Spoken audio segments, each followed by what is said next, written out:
to this, but when I first got to college, I had a problem with laundry. It's like I came in thinking if I brought enough clothes, I would never have to make the 4-flight trip back down to get my clothes washed.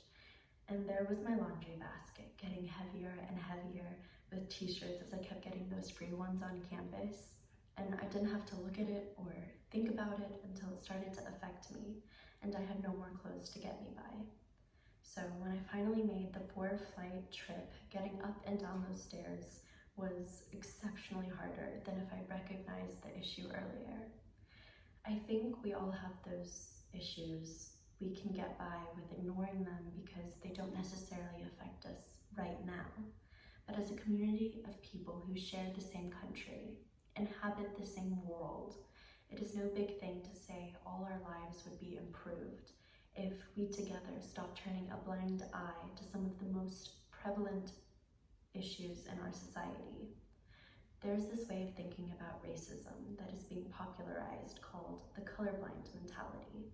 Simply put, it's a way of avoiding thinking about racism in its entirety. This thought process falls in line with phrases such as, "I don't see color," or "we are all the same even though we look different." While the intentions may be to promote racial equality, this thought process ignores the privileges of the racially advantaged and the disadvantages of minorities. An argument in defense of this concept of being colorblind was made, saying that the focus of attention should be placed on macroaggressions, racism that hits like a heavy-handed punch to the gut rather than a slap on the wrist. Instead of finding everything wrong with colorblindness. But Eduardo Bonilla Silva, a sociology professor at Duke University, describes the way colorblindness sustains the macroaggressions mentioned previously.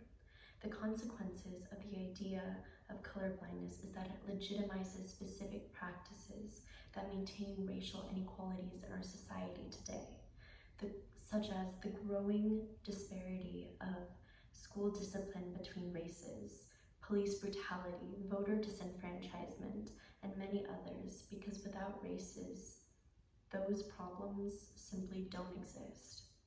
Everyone wants to be recognized for their merits as an individual, that all they have achieved did not stem from some external factor.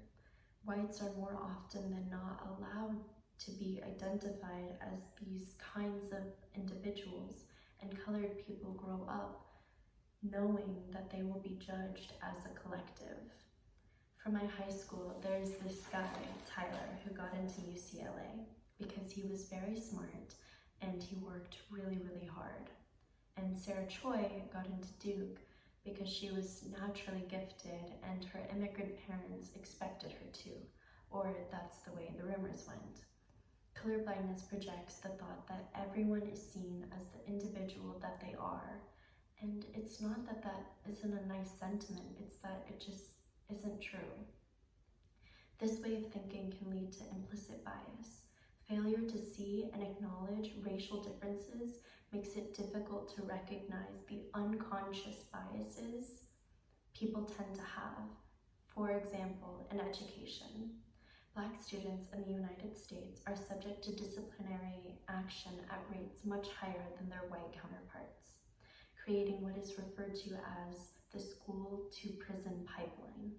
Children expelled are 3 times more likely to end up in the juvenile system, and incarcerated youth are 70% more likely to be in jail again by the time they are 25 years old than those not referred to juvenile detention.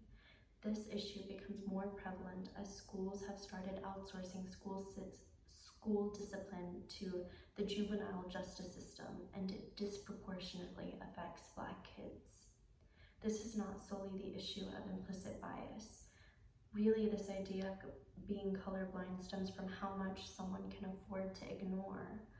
When I was reading about Colin Kaepernick for a class, there was something I read that stuck out to me. Sports offers an escape, a respite from politics and the problems of the world.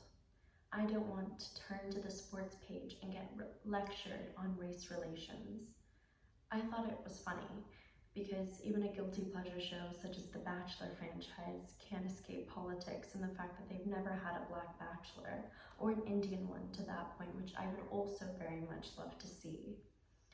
Entertainment will always be political to those who feel undervalued or underrepresented, regardless of its caliber. Another issue is that there is this fear of appearing racist, but as I have read, no one gets comfortable talking about race by talking about race with people who look like themselves. All we as a people can do together is start having conversations and learning from the vast array of cultures that surround us. But we cannot continue to pretend to not see what is still terrifyingly real about our society and the state of it today.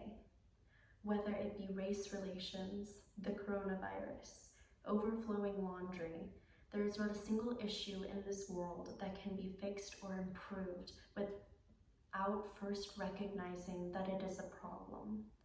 Then we can begin educating ourselves on how to unravel the complexities of this social dilemma. Thank you.